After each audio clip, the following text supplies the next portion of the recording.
people ask me when they come to Carrot Corner for complete and rigorous poker education is, Pete, is it okay to play a merged range on the turn and build a B50 strategy instead of all the overbetting that you see in the modern day?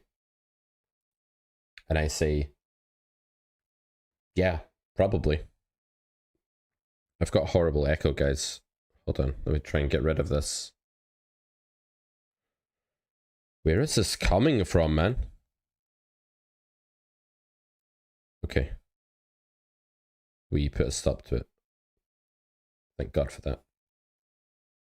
So, people don't really ask me that. That's not a question I ever get, but I thought it'd be cool today to talk about this. There are different strategic options, and one thing that I think is a bit of an epidemic in the modern day is this idea that a solver does something, the community does something, a pro does something, a coach does something, and now it's the only way that you can play a spot. Yeah, the echo was in my ear because I was checking that the stream was working, but I had it playing on 2 browsers at the same time, and that was very confused. It was very confusing. Boomer confused. Boomer can't talk. It's fixed now. So we start with the EV analysis of button versus big blind, queen, jack, 6, 3 of clubs turn. You can just about see the board up there, right? Queen of spades, jack of spades, 6 of diamonds, 3 of clubs. I'm going to start with an EV analysis. So if you build this strategy on your screen right now, which is a B50 approach, what happens to your EV compared with if you use an overbet strategy, let's say?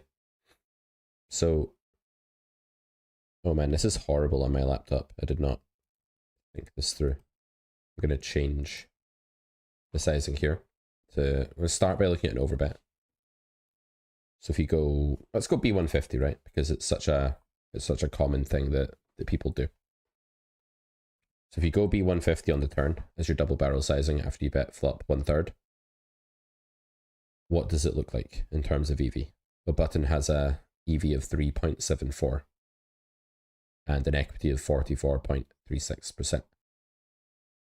So let's remember that number, 3.74. That's the overbet strategy. Horrendous color coding. What a horrendous color that is. I believe this is the autumn theme in GTO Wizard, by the way.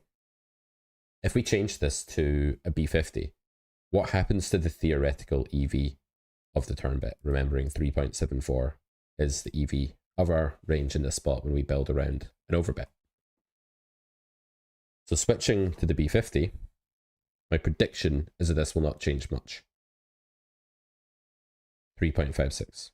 Okay. It changed a bit more than I was expecting. So what that indicates is that in this particular spot, which is a very high nut advantage spot, there is theoretical EV to be gained by using an overbet rather than the B50. If we increase this sizing though, and we say, okay, I'm not going to be someone that overbets the turn. I don't want to learn that. I don't want to study that. I want to play a more merged range. I want to value bet more thinly. I want to bet more often, which is a valid style of poker in many spots. What happens to that EV? So we had 3.74 for overbet, 3.56 for B50. What if we went somewhere in the middle and looked at the good old B75 from the Carrot Poker School? Will the EV be in between? We would expect so, right? Let's have a look. 3.65. Okay. So it got up to 3.74 with that really big bet. This, however, is a very big nut advantage spot. You're hard pushed to find as much of a nut advantage spot as this. So we're going to explore a different turn card that's a bit more uncapping for big blind's flop calling range in just a second. But let's stick with the nuttiest of all spots for now. So 3.65, the overbet was 3.74. What if I make it pot? What happens then? Presumably it would be, again, in between. It would be somewhere approaching 3.74 range EV. 3.69, okay, good. So it's going up. This is indeed a spot where bigger sizing is better theoretically because certain combos in the range are going to gain EV with that bigger sizing. It doesn't make it better in real life, by the way, necessarily. This is just a theoretical EV we're looking at here. What if we make it 2x pot then? Will it go above 3.74? Is it the case that, according to Wizard, the highest EV in this spot is an even bigger overbet? Or does it plateau out? 3.75. So that's the highest yet, but it's certainly plateauing.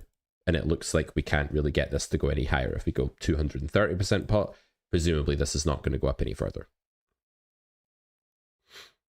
3.75, okay. So this is a spot where you do want to play a really big bet, and if you don't, you lose some theoretical EV. Now, if we change this card to the 9 of clubs, I want to examine the impact of this. I'm going to make button strategy B100 to start with. That's the one the solver suggests, which indicates it's probably one of the best, if not the best.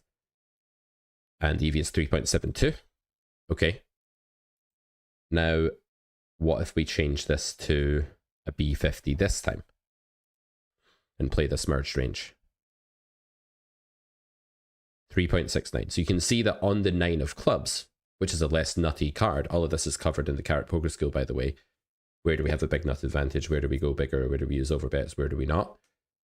On the 9 of clubs, where there's more catch-up going on at the top of ranges, where hands like kings and aces and ace-queen are getting negated, the advantage of overbetting in theory is not as much. In fact, it's almost nothing. So this is a spot in which you can definitely play a B50 merged range strategy. It's just that on that brick turn, you don't want to. Flush turns, by the way, you're also going to be able to merge this out. Any turn that provides connectivity, you're going to be able to merge this out. And then any turn that is an uber brick, you're going to want to study a bigger sizing. And you could decide what your bigger sizing is going to be. Wow, an afternoon stream. Are the gods mad? I don't know. It's a lovely day here in Scotland. I mean, it's like 7 degrees Celsius. It's really cold, but it's like the best day we've had in a long time. I've been working hard, man. I've had a bit of a traumatic week, truth be told. I poured an entire cup of coffee into the Omega Carrot Corner PC, like the Omega Borg, the system champion, the brains behind Carrot Corner. That PC, owned by Carrot Corner, received a full cup of coffee into its bowels, and subsequently broke. So this is the laptop. The Carrot Corner laptop is also pretty good, but it's not the Carrot Corner PC. It's not the big giant tower PC that's like carrying around a garden shed. It's not quite that. So yeah, it's a bit awkward. I've got one laptop screen and then one monitor. Don't have my 2 monitors. Still waiting on my new desk with this office coming, like this downstairs office. It's been a bit of a palaver. And then yesterday, some dudes arrived and delivered a wardrobe, and they were like, "Right, mate, can you help us take this up the stairs, eh? Help us carry this up the stairs." And me, being from Paisley in Scotland, just outside of Glasgow, I went halfway down the stair and I grabbed the box off the guy, and I just carried it up on my Todd. And I broke my back doing it. Right? I broke my back doing it, so I did. And now I've got a sore back. Oh, it's dead sore. Can you guys understand me right now? I'm speaking in like thick Scottish at the moment. Basically pulled something in my left lower back, trying to impress some delivery guy, because that's what I do. It's like how fragile my ego is. Carried this thing up the stairs. It was really fucking heavy, but by the time I'd started to pick it up, I couldn't really back down at that point. So I was like, "Nee, bother, big man, I'll do it. I got this, big man, right?" So I can't just back down at that point. So I'm like twisting, like where he's left it on the stairs is also like the bit where the staircase twists upwards. Like my back was about to, so I sort of bend down unsoundly, not enough space to even lift it properly, like twist and lift, and got it to the top, got it into the bedroom where it's being stored, and felt pain and was like, that's not good. Then when I was tending the goats later, guys, tending the goats, because that's what I do. That's what happens when you get the gold carrot pass at Carrot Corner. It goes towards goat food, so it's for a good cause as well as for your poker game. I don't know. It just like went, and I was like on the ground. I couldn't get back up, so I went into the house. I was like, "Rah!" To my wife and my son. "Rah!" My son was like, "Rah! Pick me up," and I was like, "No, I cannot." And he was like, "No." no, the world is ending. You can't pick me up, Father. The world must be ending. And I said, no, I will not pick you up. And my wife said, stop moaning about it. I'm trying to cook dinner. I can't handle you moaning anymore. He's been moaning at me all day. He's screaming right now. I don't want you to talk about your back. And I said, fine. I won't talk about it. What? You'll have to change him in the morning. You will have to take him to nursery. And she said, I don't want to talk about that right now. Are you experienced in MTT2? Says Faint B on Twitch. No. Anyway, back to the story. I went to bed, took a bunch of ibuprofen, some paracetamol. It's what you guys came here for, right? To listen to my yesterday, my disastrous week that I've had, my stressed out, chaotic, traumatic week. That's why you came here. Not to learn about where you can merge your turn range when you're c-betting. You don't care about that, right? So I went to bed, I took a bunch of ibuprofen, and there was a snake in the room in the middle of the night. I just made that part up. That didn't happen. I was embellishing the story. All that happened was I was a bit sore, and I'm sleeping next to my son at the moment. Like, he's in his crib. I'm in my bed because he's decided that I have to be in the room. It has to be me that's in the room, right? If he wakes up in the night, if he happens to wake up in the night, I have to be there personally. And then I have to do like Carrot Corner intro. Like, hey guys, what's up? It's Pete Clark here. That's the only way he goes back to sleep. Just kidding. We need the snake stories. I'm not just going to insert a snake into the story. You get into trouble inserting snakes into things. So you shouldn't just be doing that out of nowhere. Definitely not. Let me tell the true story that happened here. Make there be a snake, mate? Nah, there's no snake. There was definitely no snake. And I woke up in the morning and he was standing up in his crib and he was saying, gaga, gaga, which means like pacifier, dummy. I was like, okay, there you go. And then I gingerly twisted 90 degrees to see if I could move, and I could move. Swung my legs out of the side of the bed, lifted my son, lifted with the arms. It's getting a bit heavy for this, but it's quite short, so it's still okay. Lifted with the arms, put him in the bed, swiveled the other way. No pain. Just a little bit of pain today. Not too much. So I think we're okay. I thought it was going to be one of those old man back injuries. You know, you hear these stories where like old men like me are like, oh, I've got a bad back, mate. I've had it since a few years ago and I was carrying a wardrobe up the stairs ever since. And you're like, seriously? Like you carried one wardrobe up the stairs once and you've had a bad back ever since? Seriously? And they're like, aye, mate, it's terrible, honestly. Went to the doctor and then I got painkillers. It was all downhill for there. But that's not happened to me so far. And I'm going to attempt to drive my car tonight to the Bridge Club, which is what I do every Thursday. And I'm hoping I'm not going to feel any pain. Anyway.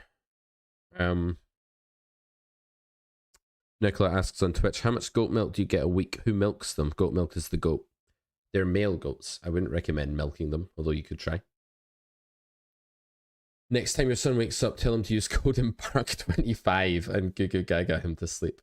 Yeah, it's good. Embark25 is going to be cancelled soon, guys. If it's not been already, you might want to get in on that today because I might cancel it after the stream. My ops guys told me we're not allowed any more Embark25. They have to be purchased at full value to reflect the worth of the company. They must be purchased at full value. Okay. Does anyone want to do some poker? Or do you want more stories? Should I just quit poker and just be a story-atician? An elite esteemed story-atician? Yeah? Pete. Recently had back pain too from deadlifts. Likely a similar injury. Rest, then look into core stability work. The M-Chill Big 3. ETC. Learn how to brace and things. It'll prevent injury in future. Thanks, blah, blah. Pete, we need Shu on the stream again. Shu is coming on the stream. Wait for it. Shh. Don't have my editor here. Tomorrow morning. Tomorrow. And she was like, Pete, I want to play. I want to play more 25NLs. And I was like, no, Shu. We're going to sit down together. And we're going to look at a range grid. And we're going to build your base game.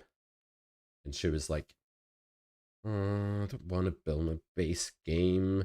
I just want to play. And I was like, no, you're going to build your base game. You're going to have a set strategy for every goddamn spot, and you're going to enjoy it. Hello, ahoy, ahoy on Twitch. Pete is a huge blackjack degen, by the way. I saw it with my own eyes. That was you, huh? Yeah, it's true. I get out like once a year these days, and I'll go to the blackjack table after having like a steak dinner and some wine, and then drink more alcohol like once a year. It's my only time I get to do anything that is remotely degenerate these days. And it's not even that degenerate. I think someone at the table was like, why aren't you playing for high stakes if you're like a poker baller? And I was like, what, do you think that's what people do? They just like you just instantly start playing high stakes blackjack like as soon as you. We don't condone this at Carrot Corner anyway. I'll stop talking about these games. We don't condone any games like that. Sorry, Sam. I'll let you into the call. This has really just been a warm up. This whole story has been a warm up for our guest today, who's kind of similar to our guest every day that we do a stream. You know, it is indeed. Hold on, we need to switch scenes. Sam, the lamb, stock mix. So he's on the phone, guys. So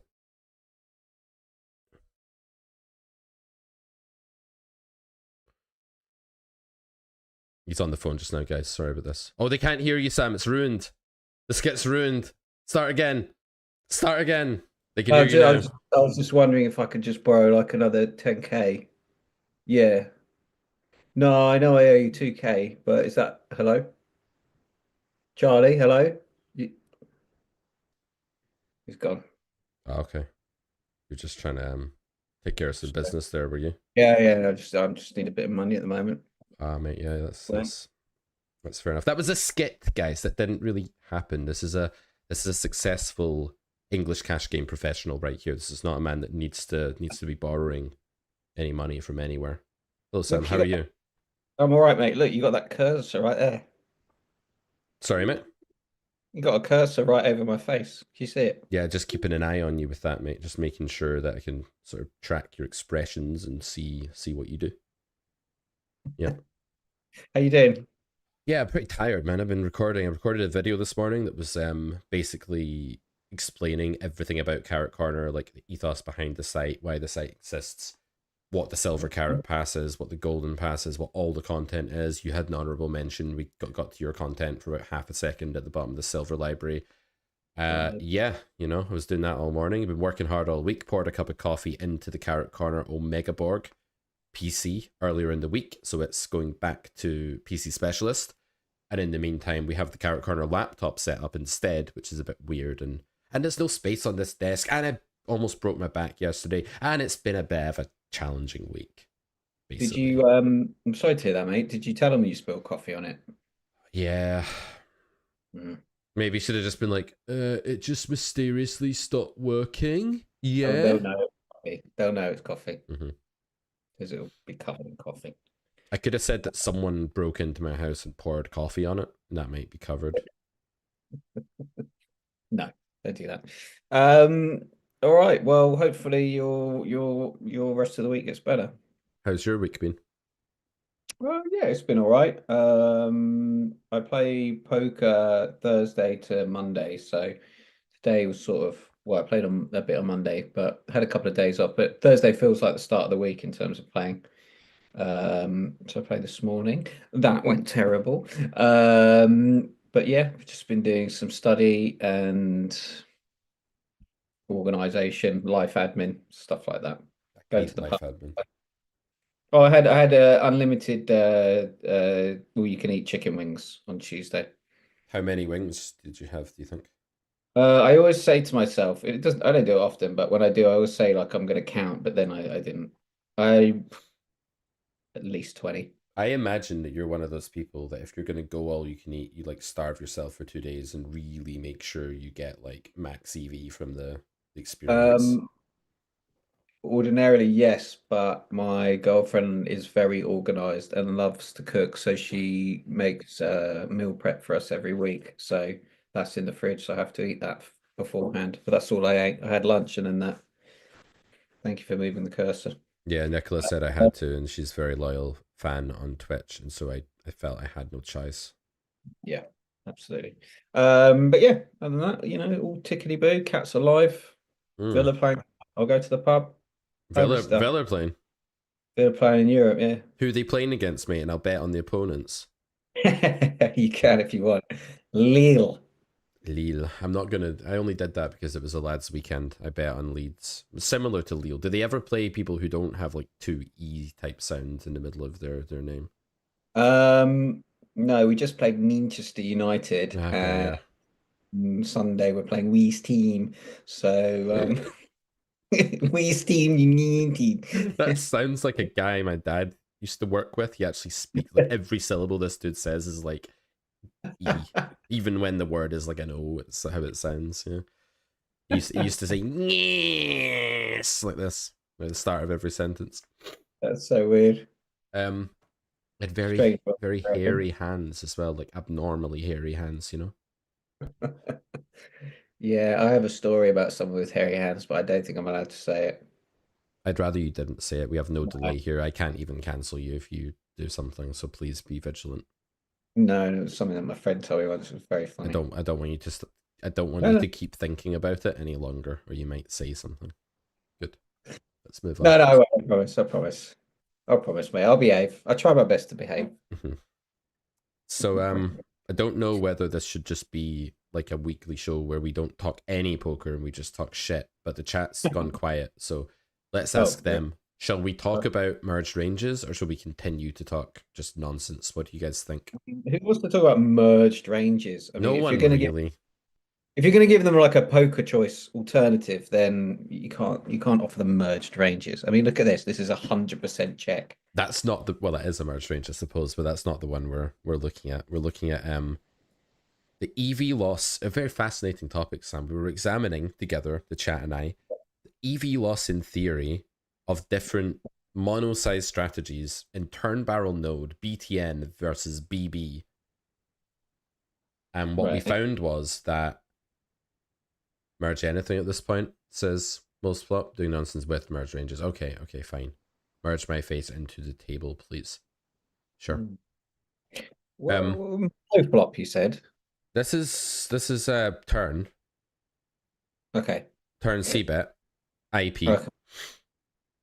And it's interesting, right? Because like on bricky turns, like this one, four of Mhm. hearts, the EV for in position is very high. It's 3.86 chips into a Mhm. pot of 7.5, and that's with rake factored in as well.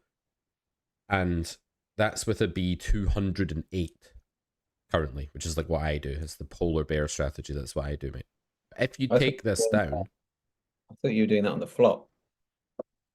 yeah, sure. On this texture, yeah, but okay, whatever. It doesn't matter. Say I went Okay. small on this flop, right? I'm just like Okay. more tailoring it to like what the audience does because they don't really overbet flop. You guys Mhm. don't overbet flop, do you? Mm. So instead, if we go B75 here, Yeah. our EV is 3.73, which is a tenth of a big blind less across Yeah. range, and it's significant as a percentage of the pot.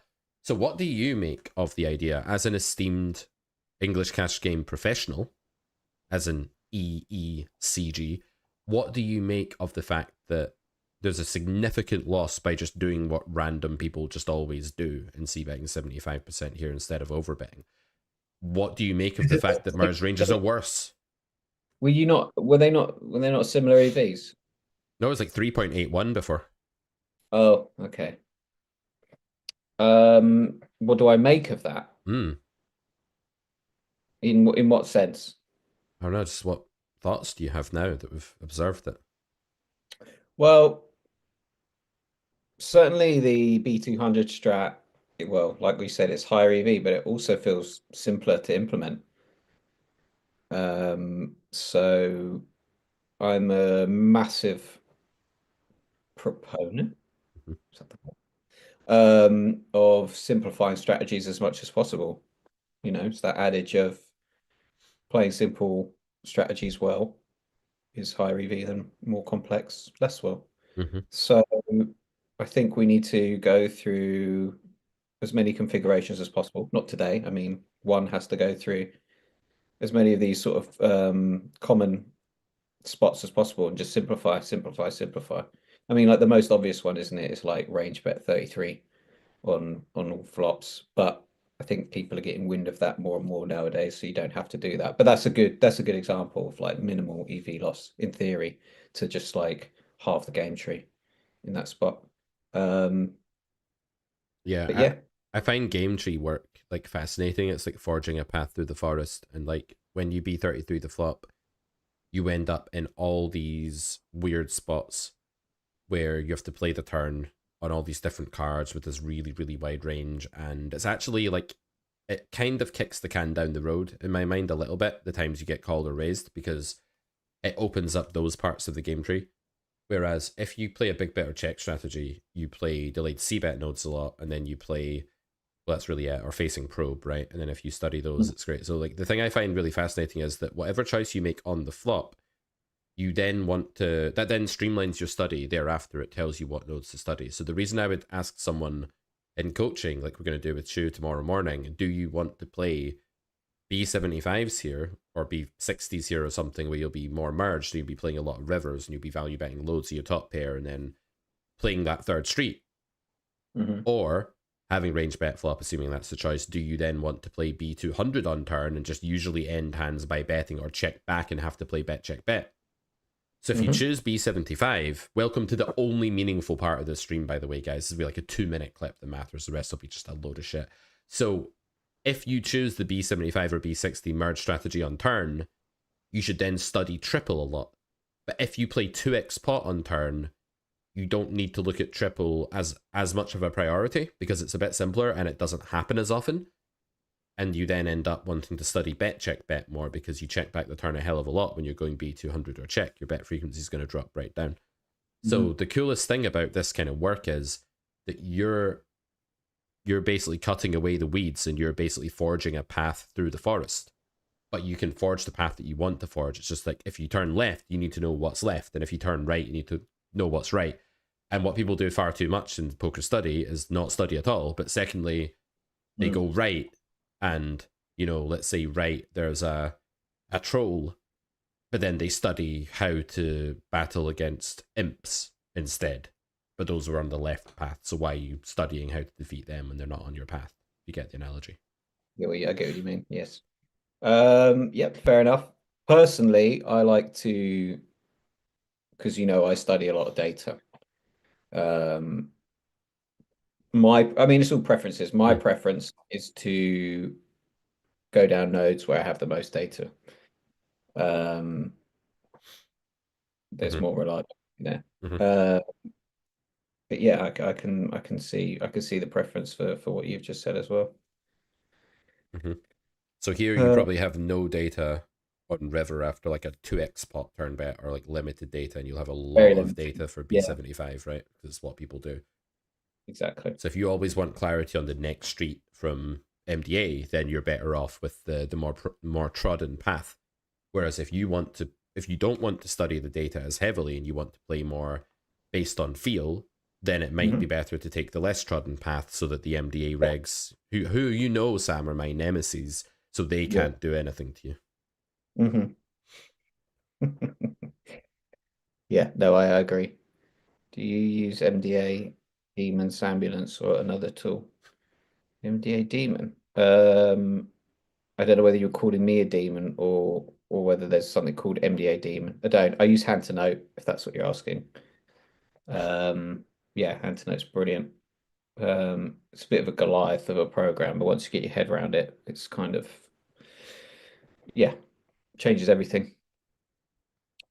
I think the IMO, in my I opinion. think the program's called MDA Demon's Ambulance, actually. What coincidence? Yeah. Um, yeah, yeah. Yeah. Okay, so in this spot then, would you Mhm. play B75 to have the more trodden path, or would you choose the more simple strategy and overbet? Well, actually, just okay to caveat that. So I obviously implement theoretical understanding as well. So on this turn card, I would overbet. Specifically, I wouldn't just go B75 because data. Yeah. I would still do what's sort of theoretically correct here. Yeah. And there's more data for B150 as well. Presumably these days the data's beginning to ramp up for that Yeah, because regs are doing it a lot in this yeah, spot in particular. So you could always do yeah. that. And then you can also like there are caveats involved as well with hand classes and bet sizes. You're probably not going to be exploited anywhere near as much as you think if you are unbalanced in this spot. So, in my experience, I don't know, I'd have to triple check the data, but in my experience, I don't really think regs, for example, are particularly elastic between certain sizes, i.e., overbet and well, like B150 and like B120, say, or like B110. So you Mm-hmm. can sort of do whatever you want with your hand there. Yeah. So Oh, it's a whenever shot. I tell a student that sort of thing, I get a pushback that is, it's a kind of hyper self awareness, main character syndrome. They see their strategy with 2020 vision because it's their own strategy, they, the student, right? And so when they Mhm. know that they're B160ing in this spot with ace queen, but B115ing with, let's say, king four suited, which is just like a bluff that you could use, not spades, let's say. They feel very self conscious, very exploitable, very exposed, very vulnerable, and they don't want to do that. How do you respond to something like that as an esteemed cash game professional? What would you say to that? They feel less comfortable bluffing these sort of more on the brink bluffs. More that they don't want to use one size for value and one size the bluffs, as you were Oh, hinting at there. Like they don't want to go B110 with a bluff and B160 with ace queen. Like they feel like that's too obvious, it's too face up, it's too transparent. yeah, that's just all in your head, basically. I was chatting to someone on Discord the other day who is an absolute monster, very successful player, very privileged to be able to talk to this guy. And like he plays utter nosebleeds. I've never met anyone like him. Okay, so these are people I hang around with, just to be clear. And he's like hardcore redliner, right? Especially on like some anonymous sites he plays. I mean, his red line is literally like so high. Mm-hmm. Blue line's flat. I mean, he's just like a monster. Mm-hmm. And I said to him, um, do people just not fold to you? Mm-hmm. Like, because I wouldn't, because he's so aggressive. And he said that I wish I could find the quote, but it was basically along the lines of people are too busy thinking about their own game and their own strategies and making sure they implement them correctly to think about what you're doing Mm-hmm. enough. Mm-hmm. And this guy is like well known and a renowned aggressive player. They know who he is, but he's still like doing it. I mean, there's an art to it. Don't get me wrong. You know, a lot of it I won't understand because I just on his level certainly. Um, but yeah, he's. I was surprised. I just thought like he would be like, yeah, I do get called a lot, but Mm-hmm. Yeah. I don't know. I just know for a fact that if I was playing him, I would never, ever, ever fold ever Yeah. because it's competitive. But people don't. So they, But they you're quite a binary player in the sense where you'll be like, what's my opponent's range? What do I know? What do I do about it? What's highest EV? Like you're more on that end of the spectrum, which is the right way to be yeah, than most people are these days. That's kind of the thing.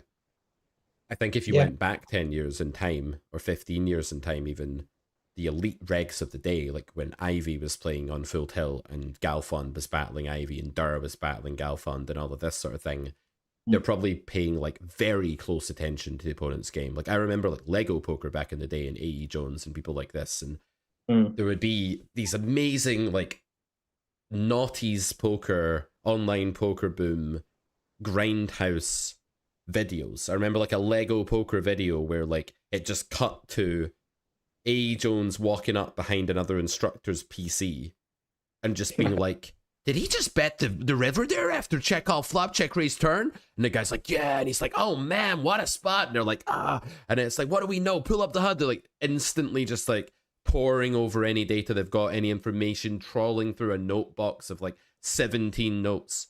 And these days we're like, my approach is B71. Now, is this over bluffing if I B71? It's like, come on, man. Let's get a bit back to these good old days, shall we? Yeah, I think those good old days are they're a bit, they sort of remind me of live poker a bit in that kind of analysis.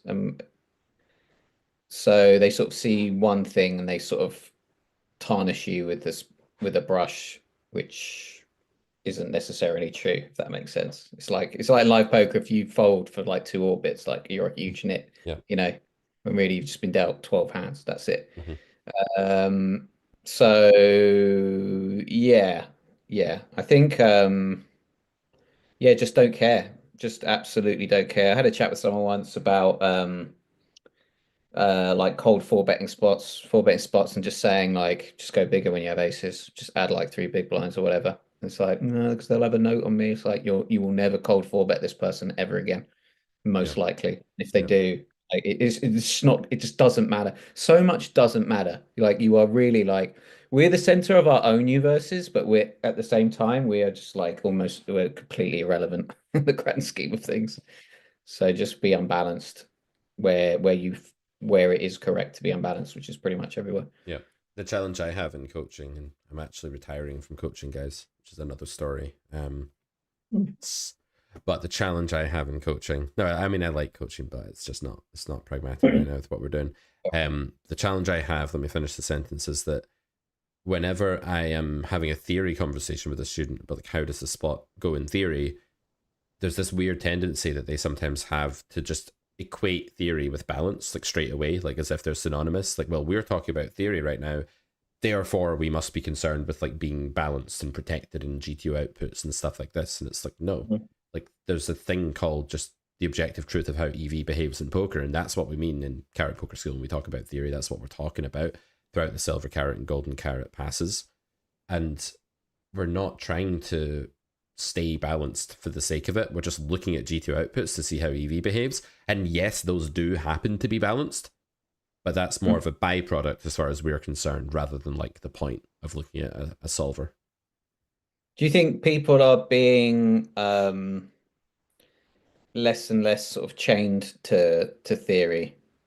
The guys that you come across that get into theory and start to like enjoy it or learn about it, and then they kind of implement it, because that's kind of the bell curve, right? For a lot of players, you sort of start off not really knowing much, then you get better, and theory helps you, and then you kind of then you adhere to it like a bit too much, and then you come back down, Mm-hmm. and it goes from like me has hand to oh I have a range to yeah I have a hand Yeah. kind of thing. Yeah. Do you find still that people are still needing it like drilled into them not to pay like as close attention to like implementing theory as they should, or as they shouldn't, sorry, Yeah. or people Yeah. sort of relaxing on it a bit more now and not like just trying to copy a solver? Yeah. I think we're kind of coming back out the other end of that over reliance on theory, neatness for neatness sake type thing that we had like 2 to 3 years ago. Maybe it peaked, maybe at like, I don't know, 2021 or something, I would say would be the peak of that perhaps. And now we're coming back out the other side of like what's best in a vacuum, what's best at EV, what's the right line. But you do have to look out for a certain type of student that is obsessed with the beauty of the poker universe, the poker cosmos, if that makes sense. They see the theory as this like perfect thing that needs to be replicated because it's so perfect and godly. And in a spot, it will dominate their thought process no matter how many times you tell them it doesn't matter what your range is. Your range isn't really a thing here. It's like this spectral, non-existent thing. It doesn't affect anything. What matters is what your hand does against their range. That's what matters. No matter how many times you tell someone that who's that way inclined, they're still going to idealize this GTO output perfection on a range level. And the hardest part is getting them to see that they can still appreciate all that stuff, but then there needs to be this big sudden severance between that appreciation and what's the right button to press. And you can't divorce them from that sometimes. And those guys, they get kind of life stuck at poker, I would say. It's a special type of player. I was going to say, like the guys that do veer away from that, and there is that severance. Like, what is it that? I mean, I know what it was for me, but like, I don't know what it's like for other people. What is it that makes them go, "Oh, okay, I get it then." Like, I don't need to be chained to this so much. It's it has to almost be a reductio ad absurdum, meaning like you show them the absurdity of the prioritization of balance and your own range. So you sort of say, okay, so GTO's bluff to value frequency in this spot is X, right? That's what you're trying to replicate here, right? That's what you're trying to do. And they're like, yeah. And so what's your hand? It's like, okay, my hand is a bluff, right? How are you thinking about your hand? Well, I feel like if I bluff this combo, I'm probably over bluffing and blah blah. And you're like, right, okay. So what's over bluffing? That's having too many bluffs. Like, okay, so is there a bad consequence of over bluffing then? Yes. What's the bad consequence? Well, there's too many bluffs. I'm exploitable. Okay, so being exploitable is bad. Yeah. Yeah. Okay. Well, then we can go to rock paper scissors. So I'm playing paper. I only ever play paper in this spot. That's like your opponent, right? Because he's over folding, so he's playing too much paper. I'm only ever playing paper. Now, would you agree? And I'm never going to change, by the way. Or I'm never going to see what you're doing. I can't see your strategy. We're not going to be in this game again. You just know I'm playing paper too much in this one moment, and we're about to play rock paper scissors. Like, what are you going to play? Scissors. Okay, how often are you going to play scissors? I'm going to play scissors 100% of the time. Oh, that's pretty exploitable. I could just play rock now. Oh, but you said you aren't going to play rock. Yeah, exactly. Yeah. Something like that. I don't know. I'm just making it up, but that's Yeah, a typical coaching conversation, right? It goes yeah. along those kind of lines. Paper rock scissors is the correct analogy. Whenever I talk to people about it, I give the example of like a goalkeeper trying to dive to save a penalty left or right. But actually, that's better. What you're saying. Is the saying the closer to GTO you play, the higher your win rate and the higher your swings true? No. The higher win rate is not true because exploitable is higher win rate if implemented better. The higher your swings. Swings come down to lots of things. Like what your win, the higher your win rate, the less you swing, the lower your swings, right? Yeah, yeah. I think if you play closer to GTO as an average human poker player, you will have more volatility because if you manage to play closer to GTO, because the normal human style of like the average reg in a game of like 50 NL, let's say, is much more passive than GTO. And if you then play more aggressively, if you I don't know though, because if your win rate did go up, like that would bring your volatility down. But if you're just finding more aggression and it's not necessarily the right spot exploitatively, then yeah, you get more swings in the short term because you're just throwing more stacks around. Like in that sense, it's more volatile because GTO will demand that you throw more stacks around than you currently do. But as Sam says, it's not the right thing to do. We're not actually trying to get closer to GTO in every sense when we learn poker in like a carrot corner theoretical way. We're trying to understand the mechanisms that lead to GTO outputs because those are the same mechanisms that lead to your EV going up or down in exploitative reality. And if we can track them in GTO and know what variables matter in an observable domain, empirically speaking, we can also get a better sense of how they move around in the real world. I see GTO as like this transparent domain, and I see exploitative play as this more opaque domain. But in each, the variables that affect the EV of a hand against the range are the same variables. So if you can master it in the transparent domain, you can then drive up your results in that more opaque domain where your scope or your ceiling for EV is higher. So it's almost like GTO is the gym and the exploitative battleground is like the ring, the battlefield, something like that. Yeah, that's a good way of putting it. I like that. I mean, we'll never know, like, I mean, it depends where you're playing, right? What stake, what site. I mean, there's so many variants in poker, but variants, T, S. I would absolutely love to know like how GTO or like a perfect GTO strategy would do at say like I don't know, 200 an hour rush of cash, whatever, for like a million hands. The only way to implement that, and I'm not going to do this, is to like RTA, like perfect theory, but we're never going to know really. Hmm. I'm sure it would do very, very well. You think it would do Mm. really well? Yeah, maybe not as good, but surely it would be a winner. I mean, it has to beat Rake, and I think the age-old question I put forward a while back was, would Perfect GTO beat like a really high Rake 25 NL game? Mm. And most people just said it was a bit of a clickbaity question, and I phrased it in a way that sort of implied that I didn't think it would when that wasn't actually the case. I just wanted to ask the question as a YouTube video title. Mm. And most people were like, of course it would, you idiot, you moron, which is the normal comment section reaction. Nice. Although some of you guys are lovely in the comment section, I appreciate you. Just want to throw that in there. The nice people in the comment section don't get enough limelight. And so there was a lot of pushback to that, where a lot of people were like, it would annihilate 25 NL. And then I just started thinking, I was like, okay, so how would it play 25 NL better than, say, you, Sam? Like, you as a higher stakes pro, step down to 25 NL, you're an exploitative player. Would you outperform GTO, first of all? And like, let's think about that.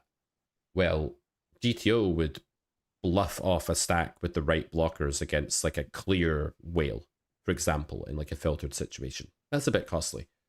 GTO would not take winning bluffs against capped ranges if it wasn't an advantageous world in theory. Like it would mix check back give ups with certain hands or low equity hands. That's not very good. Mm-hmm. GTO would make calls in totally under bluff lines. When I did the GT only challenge, which Yeah, was that's like a few sessions of me, like, I can't play GTO. I'm a human, right? I can't do it. But I was trying to play as close to GTO as I could. And I realized in certain spots that I basically wanted to throw the monitor out the window because I just bet the river in some hand and like some fish had shoved on me in like the most underbluff spot ever. But I had like a great blocker for calling and unblockers yeah. to the bluffing range. And I was like, oh no, I have to roll an indifferent call. Then I rolled a Paper. call knowing that I was losing like 98% of the time. Yeah. And then I So, I just mean, wanted to cry. Like, it was really depressing. So, I don't know. Long story short, I just don't know. Like, I can think of all these spots where it literally blunders against certain opponent types. And then it's like, well, where does the gain come from? It's more accurate with its hand selection for certain jobs. It's more accurate with its thresholds. It makes less mistakes than we do as humans in that sense. But mhm. which is more meaningful, you know, in that high rate game? What do you think, Sam? Do you think you could outperform GTO if you played 25 and L? Probably at 25 an hour. Yeah. Yeah, I'd hope so. I mean, I haven't played 25 an hour for a long time. What I do sometimes when I'm like chilling and I'm like sitting on the sofa with Anna and she's like doom scrolling and we've just got like something on in the background. I might like open up the laptop and I play a bit of like 5 an L on Mm-hmm. GG. Mm-hmm. I would go a bit higher, but you literally can't deposit money. Mm-hmm. I managed to put like $100 on it ages ago, and so I just like I play some like regular tables on that sometimes, and it's so funny, man. Like I don't mean that to like put anyone down or anything like that, but you can literally do things that should be illegal. Mm-hmm. Uh, it is literally that thing of like as soon as they check, it's a green light, and they just cannot sustain any kind of pressure. Mm-hmm. And you just literally, yeah, like they'll only call you if they have like a really, really, really good hand, Mm-hmm. which is so. And yeah, GTO wouldn't do that. Yeah, it would accidentally bluff, like, because it had the right blocker and it would end up being good sometimes, but it wouldn't just constantly batter away at people in these continuous aggression nodes. It would give up a certain percentage of its Yeah, range. Yeah. No, my yeah, instinct is that if GTO does win after Rake at 25 and L, which maybe it doesn't win that much because in a really high rate game, like say I put a top pro in there and they won at 10 BB per 100 after Rake or something, that's like an astronomical pre-Rake win rate. And like, mm, would GTO outperform that? I just kind of I don't think so. So yeah, it's an interesting question. It might win, but there's no way it's like better than it's the funny thing is like heads up, GTO is going to smash a top human pro. Well, not smash them, it's going to beat them because they can't play perfectly and it can. and it makes zero mistakes, but it Mm. can exploit bad players as much as a human pro can. And to win post rake in really high rake environments, that's exactly what you need to do. So that's another good way of saying to the guy that's trying to copy GTO and get close to it, well, you're kind of copying a bad role model if that statement there of mine is true, right? That shouldn't really be Mm. your role model. It should be a top pro that's your role model, not a solver. Solver's not an end boss when it comes to exploiting weaker players. It's an end boss when it comes to minimizing regret, EV regret. That's it. Yeah, you put a solver into, you know, a nosebleed high stakes game. It's a lot more comfortable, I think. That'll be funny to see. They did a thing, didn't they, with like some of the top American players, like was it like 5 years ago or something or longer? They had some online game and it destroyed Yep. its pros. Yep. There were some caveats, like I think all the stacks reset after every hand, like regardless of result. But he was doing these like crazy all-ins.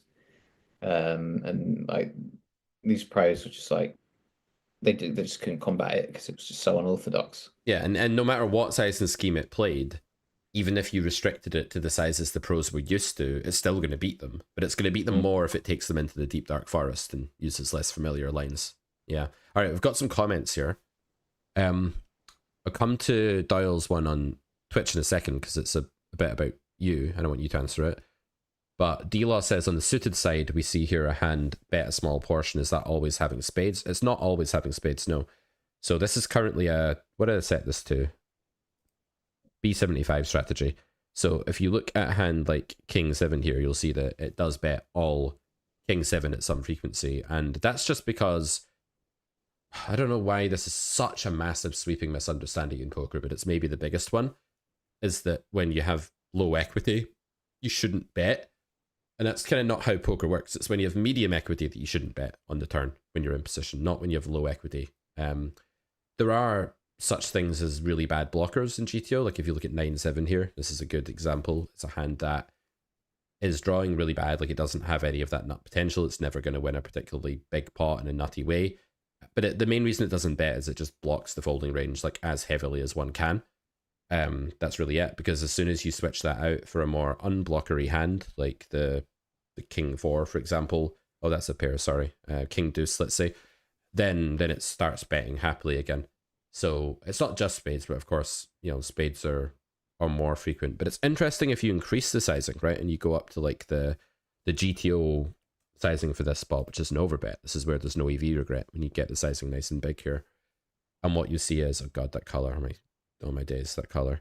When you do that, you start to see even less caring about equity and more caring about blockers. So as the sizing gets bigger, the sim really cares about like what it's blocking, unblocking, that kind of thing now, and it's immediate fold equity because it tends to make the calling range a bit more predictable and more uniform when you increase the sizing because it makes certain types of hands just blanket folds and other types blanket calls. So it's interesting. Sorry, I went in a bit of a digression. The other No, that's really question, no, that's really good. That the bigger you go, the more combos matter. Blockers matter. Sorry. yeah, you can see here it's just like, well, I have an ace and I have a 4, I'm unblocking your, it wants to unblock the cards that are around the jack, the king, the 9, the 10, like the gutter, the second pair, the bad top pair, the top pair with a bad kicker. That's what it wants to unblock here because that's the folding range. Maybe less the top pair against B150, but if you go up to B250, it'll start folding that for sure. And then it'll just love a deuce now, right? Because it's like, well, the more 10-8 I can put in your range, the more king 9 I can put in your range, the more jack 10 I can put in your range, the better. And so it dials up the frequency of king deuce. So knowing how to play the really polar strategy like that is a skill, and then knowing how to play the more merged strategy is a skill. And that's why you really want to decide what you're going to do. Are you someone who B75s the turn? Are you going to stick with that? Okay, fine. There's maybe some EV loss on the driest textures. If that's your strategy, learn how it works. And if this is your strategy, learn how it works. Anyway, Doyle says, let's hear from Sam. What was it for him? When did he grow beyond pure theory and why? Well, I was never like pure theory in the first place. I just learned mainly about theory through CPS and heuristics, essentially. So I don't I don't think I was really ever at risk of going like, oh, maybe I wasn't. Maybe I was. I was gonna say I don't think I was really at full risk of going too nerdy to try and implement all of that. But I joined a CFP basically and started looking at data, which is the other side. And it kind of it's a bit of a shortcut into, in a good way, into seeing how humans behave, um, and then learning the reasons why they behave like that theoretically, the theoretical reasons why they behave like that. So once you see something in data that's just like indisputable, then it's pretty sobering. Does that all make sense? Sometimes I wonder I drift off Definitely. too No, much. definitely. Definitely. Um, Like here, for example, if you look at all those overbets, right? Like from the King 9, King 10 type region, it's just so normal to do that. And people are going to do that. And Solver's going to do that. Ace King, it's so normal. Like it's just going to be replicated in the human domain. Like there's not going to be a lot of discrepancy there between a solver strategy and a reg strategy. So you could say, well, it's just the same. But then when you go down here and you look at like the King 4, Queen 4, Ace 3, Ace Deuce, King Deuce, like you're playing 50 NL and you face that big overbet. Well, now you just want to fold your hand, right? When it's in different hand or close to it, because there's no way that's happening at enough of a frequency for most villains. So yeah, understanding theory shows you not just how people are playing badly, but why they're playing badly. And if you understand why someone's playing badly, you can actually extrapolate it to loads of other spots as well. For example, if I understand that you don't understand low equity bluffing, that you think there's a minimum standard for bluffing that's not blocker related, that's just equity related, I can just fold my hand in any spot where you don't have a lot of gutters. Because if you're relying on gutters and flush draws to bluff, and then there's some dry board and you don't understand my favorite concept in the world, pair draws, then I'm just going to fold my hand against you. So the why is so important. And there really is a low ceiling for MDA. Like you can get somewhat competent results wise faster by just playing an MDA strategy at 50 NL, but you're very quickly going to be like, you know, the kid that's too tall to not bash his head off the ceiling now, and that's going to suck. And you're going to want to then figure things out again. And it's much harder to redesign your game after you've been a MDA bot reg for like a year than it is to just learn character poker school or whatever theory coming up and then add MDA at the right time. That's why I say grade 1, then cash injection. We don't show data in cash injection, but we hint at it and we show how it works. Grade 2, then grade E, then grade 3, right? Not like 1, 2, 3, and then all the exploitative stuff. Because I've seen regs that do that and it never really ends well when they just go 1, 2, 3. Yeah, 100% agree with everything you've basically said. Yeah, if you're just data driven, you'll beat, 100 an L, probably 200 an L. Depends what site you play. But then that'll be it really. Then you'll be up against, then you get to 500 now and you'll just be picked off by players ultimately that just can see through the bullshit. And look Um, forward to your arrival in the pool. Like, oh yes, but it's another MDA reg that made his way up from 100. The better players at 200 are just going to be like, whack, whack, yeah. whack. Oh, look what he's just done. He's just cold 4-bet 3x again. Shove eights. Yeah.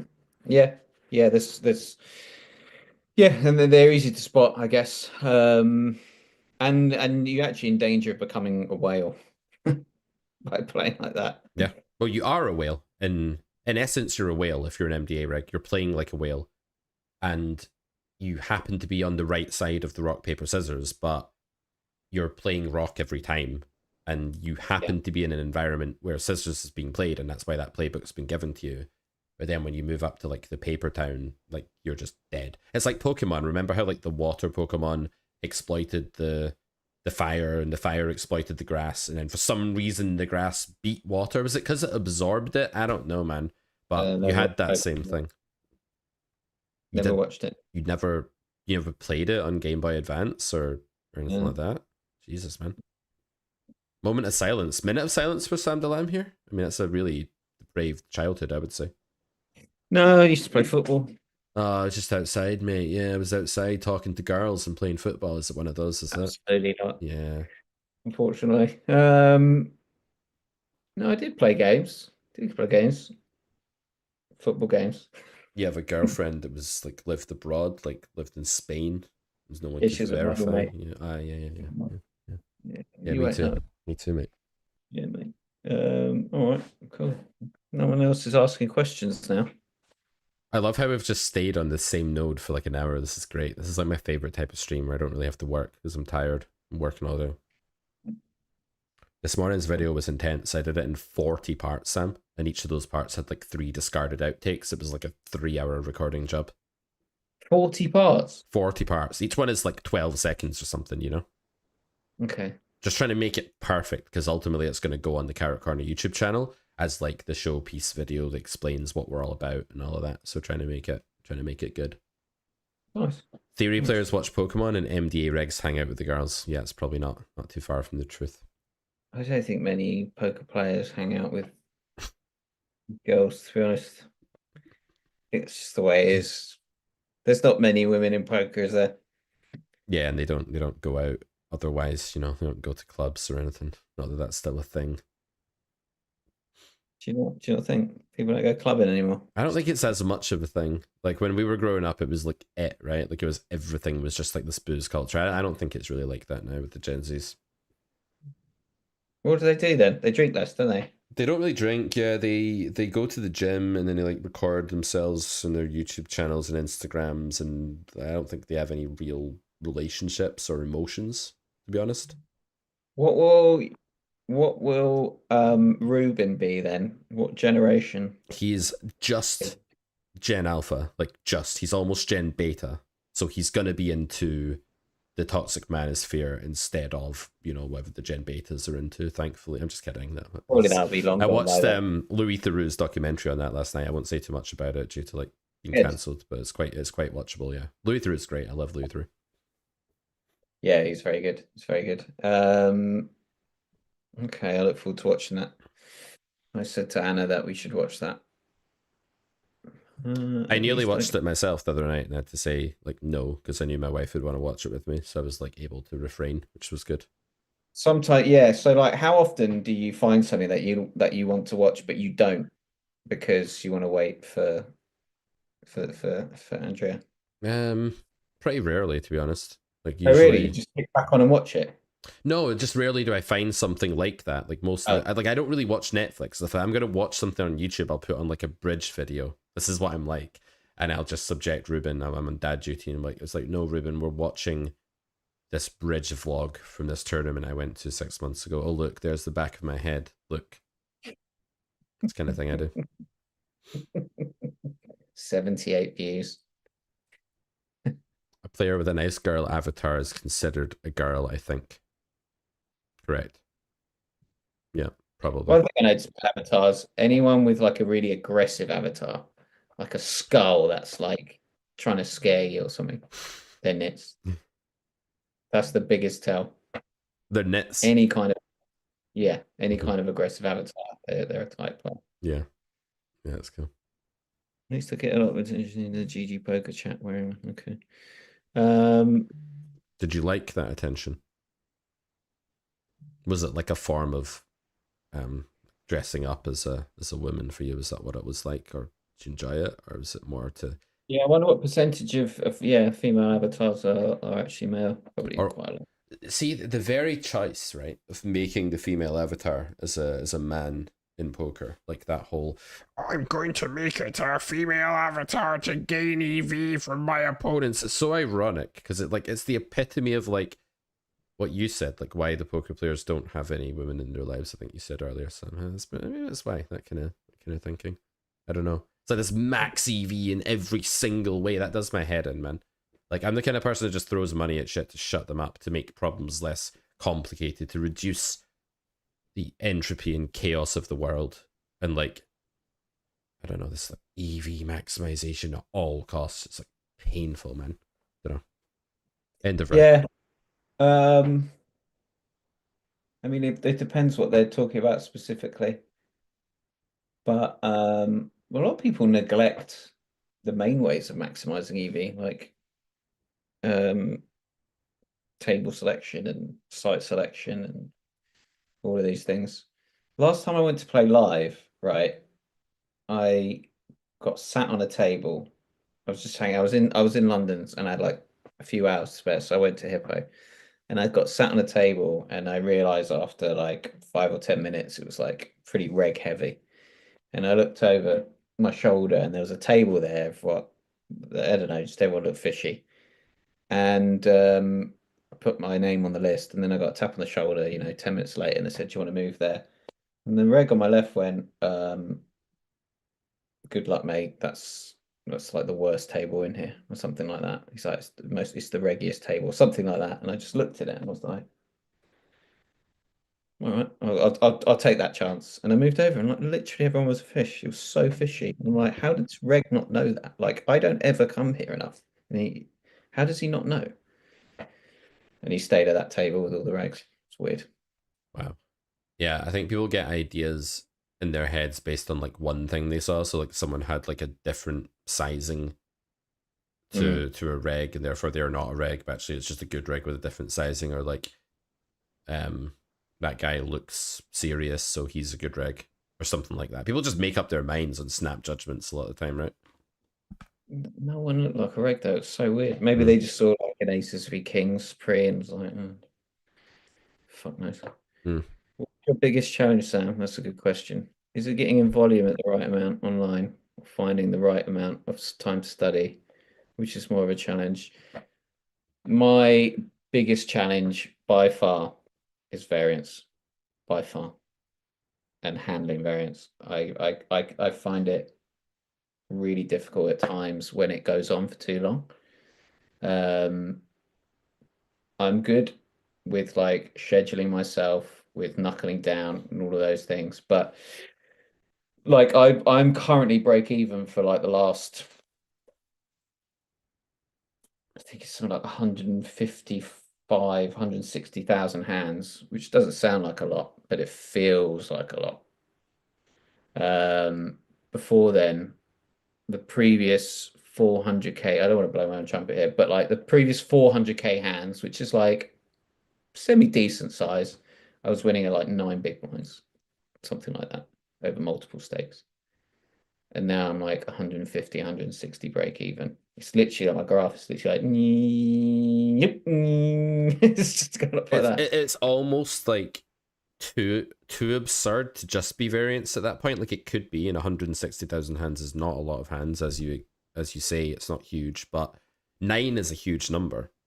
Without Mm. blowing your trumpet too much, nine is a huge number.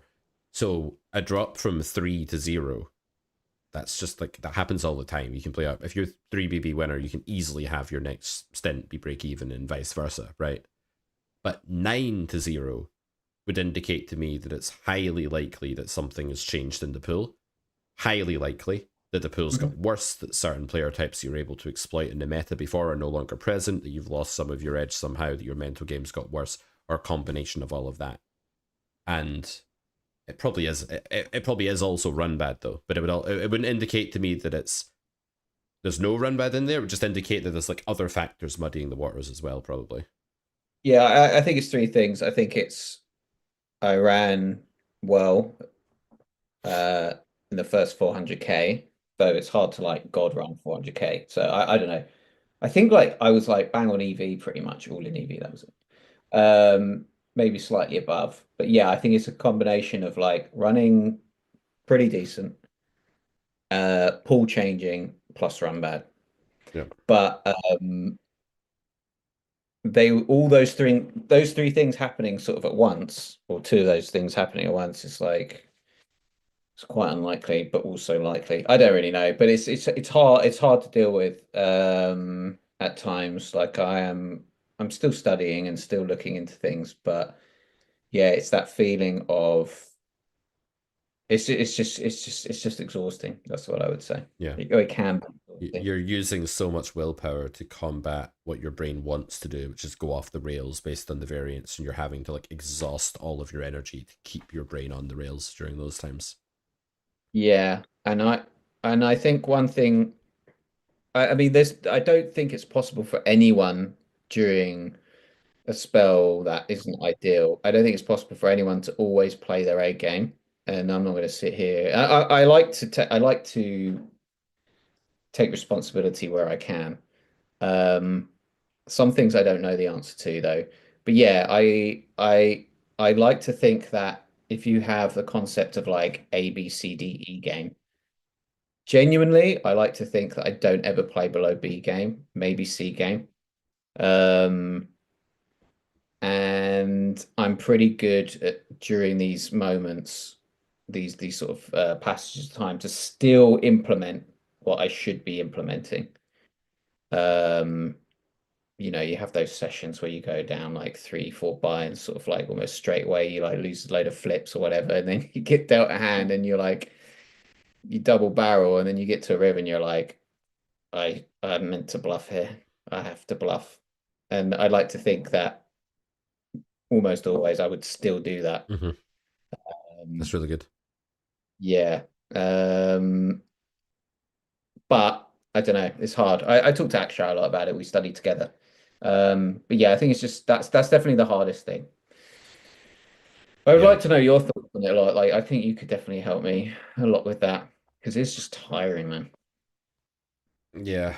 I mean, I'm always wary about sounding like a hypocrite because I don't play poker in that way at all, and I haven't done for a long time, and it's something I intentionally avoided. Like one of the reasons I built Carrot Corner was so that I never had to do that because I found it so grueling and horrible, and it would spill over into other areas of my life and make me miserable and Mhm. destabilize me. And I think everyone goes through these battles, but I just decided, nah, I don't want to deal with this. Like, and I love teaching and I love building content, and it's just a no brainer.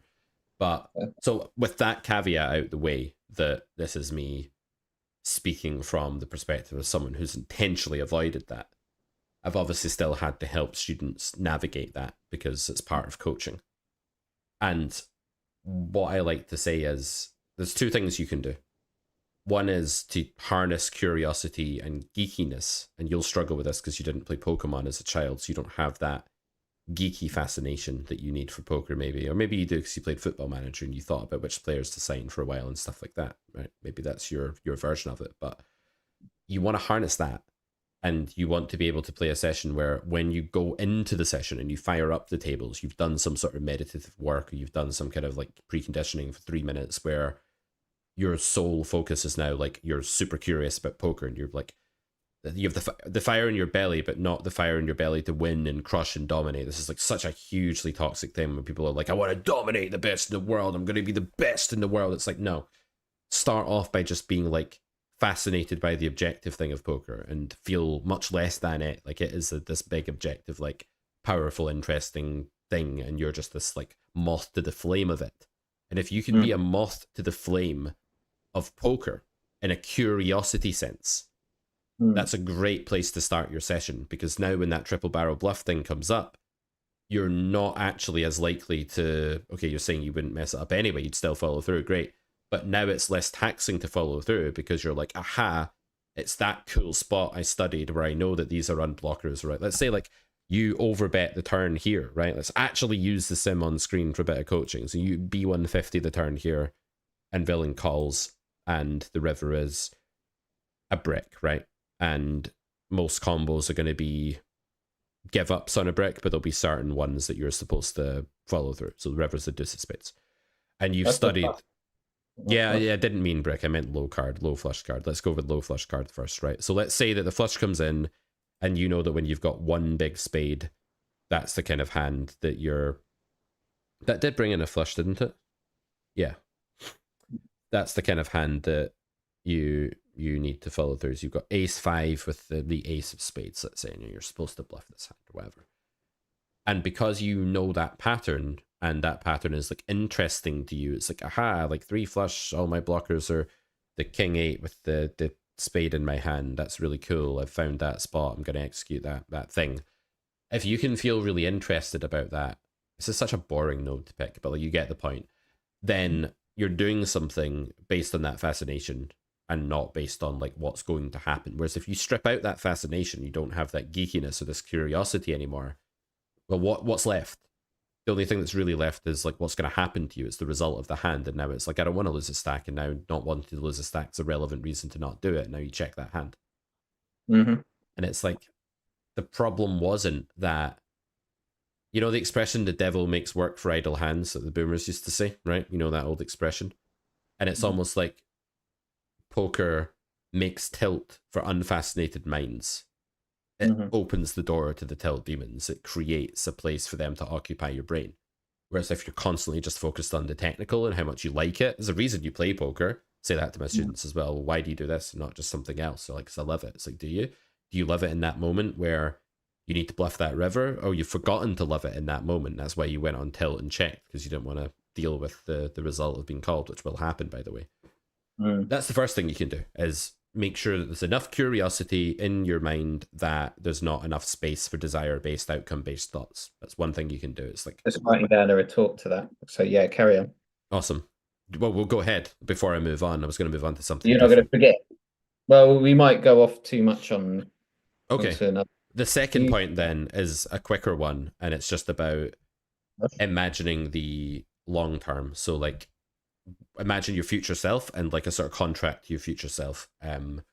Peterson talked a lot about this back in the day when I quite liked listening to some of his ideas before he got all into God and stuff and started, oh, really, is it? wrestling with God. He talked a lot about like there's this contract with your future self, and one day, am I gonna do the voice? Should I do the voice? I don't think I should do the voice. It's been too long. It feels weird, man. We'll let chat decide if they want me to do the voice. But like, there's a version of you in the future that's like equally relevant to you in the present because one day you'll be that person and you'll matter just as much then as you do now. Let's say, and you owe it to them to do well now because the better you do now, the more resources that version of you has. And we're Mm. not very good at looking after ourselves. Like, we're better at administrating medicine for the cat, right? The lid of the cat's ear cleaner. You're better at giving the cat his ear medicine than you are looking after yourself, probably, right? Most people are. And because of that, if you make yourself another in time, it's not you right now, it's this other person. Like, the idea is you're more likely to actually do stuff, you're more accountable.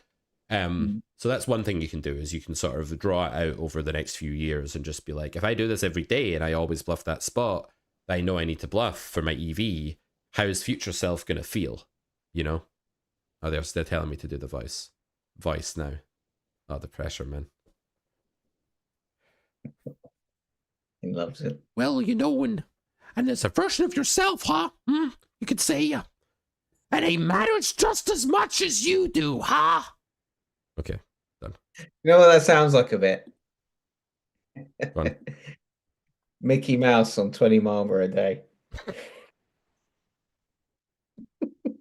Well, you know, Bruno's not here anymore. He's dead. Mickey Mouse and everything's gone wrong. It's like, yeah. Yeah.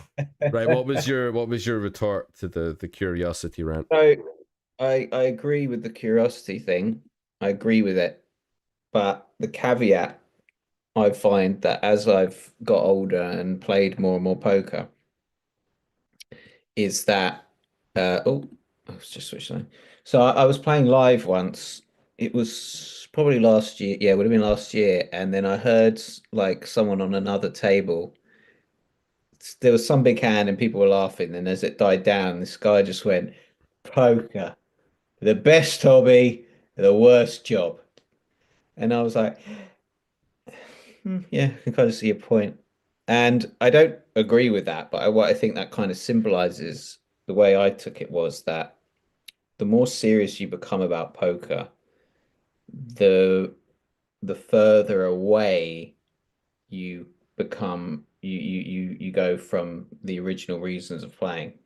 Now, my original reasons were going to the pub, hanging out with friends, being in a nice form for a warm, banterful environment, and then so I'm hopefully doing this presentation right for a film company, and I'm gonna at the beginning of it I'm gonna talk about. I basically like divided it into six chapters. Six chapters. It's not all about me. It's about poker, but I draw on my own experience, and I start by talking about when I first started playing in the pub, and the line that I've written is, a poker player walks into a bar, and I wrote, I didn't know it at the time, but this is the safest I would ever feel playing poker. Um, and so the more I've got into it, there was like a click, a moment where I went from like enjoying it and then going, I actually don't know what I'm doing, but I'd like to know. Hmm. And that spark is great. Hmm. I want to. That's the curiosity. Hmm. But the further down the curiosity rabbit hole, and the better I got, and the more important it became, the further away I got from the origin. So it's really difficult for me to, for example, I could be playing online. I've got a couple of pictures by my desk, like can't really see that, but it's like me and Dave hanging out in the office playing online. I've got another one here of like me and a few of my mates when we first went to Vegas to play poker. And I can be playing 500, 1K, 2K, whatever, and try my best. And then I can like look over and reminisce at these, but like this seems like it's just a different world. It's just a different universe to where I am now. So it's Yeah. really hard for me to Yeah. latch onto those original reasons. Yeah. Yeah. No, I get that. And you're right. The more we do things, the less passionate we grow about them generally. It's just my personal experience. I'm not It's not I'm not just you. like It's not just you. It's lots of people for sure. For lots of people, myself included. Like, all the stuff I do, it's like, oh, I've got to make a YouTube video. If you mm, told me when I was like, let's go back to you give me croupier. give me a number. Yeah, croupier. Let's go back to like being 20 years old, right? And being a croupier Yeah. and like not having really anything, like being paid like close to min wage and having Rightly nothing. so. Hmm? And rightly so. Mm. Um, and you said, oh, you'll have like this poker training business, and your job will be get up, put on the camera, record content about this strategy game that you love because I love poker then, and Yeah. get paid a good living and be able to support a family and whatever and all of that and have a career out of it. I'd have bitten your hand off it. I said, that's fucking amazing. Like, of course. And now Mhm. some days I'll wake up and be like, oh, there's a delivery coming right in the middle of when I need to record that video. That stupid wardrobe's going to arrive. Go and pause it. Or like I'll be recording a video and I'll be like screaming at the computer because I've messed up the same like bit four Yeah. times and I'm re-recording it so I can drop it in the final folder and I keep messing it up. You'll know about this from acting, right? Really frustrating thing. And it's just so unjustified objectively, but we can't help but raise the floor up to where it currently is. Like we're just never Mm. going to be able to have that same fascination, curiosity, and gratitude. Yeah. And so it's a valid challenge to say I can't do that the same way that like a young whippersnapper 25 and L learner can do that. Like take Shu for example. How are you going to get the enthusiasm of Shu as like a old pro like me or you? How are you going to do that? Right? You're just not. So how Mm. do we then modify that curiosity solution for the pro?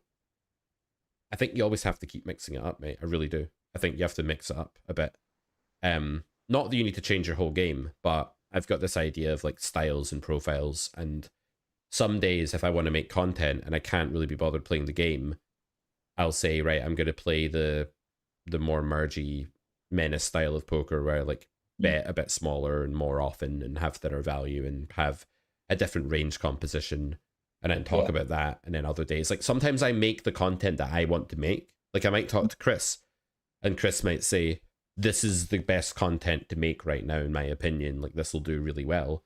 And I'll be like, yeah, but I'm not doing that because I don't want to. And I have to do the thing I'm really interested in order to like light that fire. So maybe when, like, I know you study a lot, maybe try to study not always in the max EV way where you're like constantly just bashing down the door at EV, but sometimes in the experimental, like playing around kind of way and see if you Yeah. can interest yourself in like a part of the game you've not thought about or a way of playing a spot you've not thought about in a while. Just food for thought. I don't know. Maybe that can No, reignite some of it. I think that's really, really brilliant advice. And actually, It is coincidentally, like genuinely, it's something that I've been thinking about over the last couple of weeks. I saw like a podcast interview of this high stakes player, and he talked about his routine and how, I mean, he's quite an obsessive guy. Like, I don't want to go that far. Like, I don't want to spend like 7 days a week, 12 hours a day studying. But his routine kind of inspired me, and I thought, what can I take from that to put into mine and just he reviews every hand he plays over six big blinds. Love that. Um, huh? Yeah, I love that. I love that approach. I've got a filter for students' databases. It's called relevance, and it's like every pot that went to the turn that's over like 9 big Yeah. blinds or something. You just bash through them all. Yeah.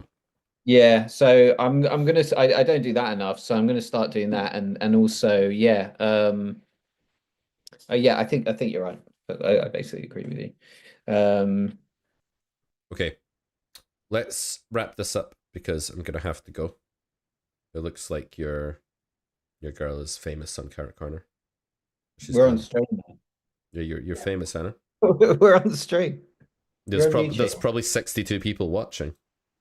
I don't know how many are watching actually. Um, so let's I was going to suggest to you that we tried to make this a semi-regular thing at least. I think the show where we just chill and talk to chat and stuff would be a worthwhile addition to the Okay. Carrot Corner thing. So chat, let us know if you'd like to see a bit like the Carrot Crunch that we had before, but like have a guest on. It'll be me and Sam or me and Sam and someone else or whatever.